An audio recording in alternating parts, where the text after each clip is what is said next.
Hello everyone! Samahan niyo po akong gumawa ng seafoods pasta. Ayan po yung organic veggies pasta natin na potato flavor.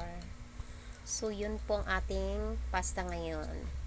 Ayan, magpapakulo na po tayo ng water.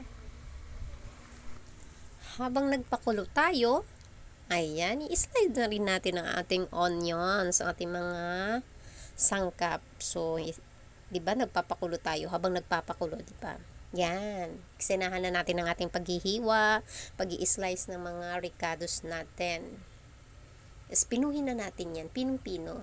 Kasi sa pang-pasta eh. Then, yung tomato din, ganun din po ulit yung tomato. Slice na rin ng pino, pati na rin po yung garlic.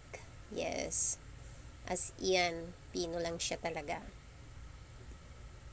So, ayan na, kumulo na ang ating tubig. Start na natin nilagay ang ating noodles. Saglit lang po, mga 3 minutes o 4 minutes ganun. Okay na yan. So, ayan na, tapos na po ang ating noodles or pasta. Set aside natin kasi magigisa na tayo. Mag-start na tayo sa ating sauce. So, ayan, nilalagay na natin maraming garlic, tomato, at ang ating onion. Gisa-gisa lang natin sila. Yung bonggang-bongga, yung kamatis, yung sibuyas, at yung bawang, ang dami, diba? So, para mas masarap kasi pag maraming mga mga ingredients na ganyan. So, ayan, nilalagay na natin ang Italian sauce. Kailangan sour siya, maasim yung ating spaghetti ngayon, spicy spaghetti, gano'n. Nilalagyan ko yun ng maanghang. So, ayan na, nilalagyan na natin ng bawang at nilagay na natin ang ating squid. Gigisay na natin ang ating mga seafoods. So, yung seafoods na yan, madali na lang yan.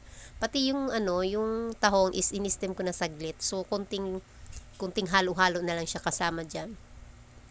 Yes, gano'n. So, yan, nilalagay na natin ang ating kailangan lang natin siyang i-mix kasi para medyo ma-drain yung water ng konti, di ba? So, ayan, ganyan lang. Luto na yan.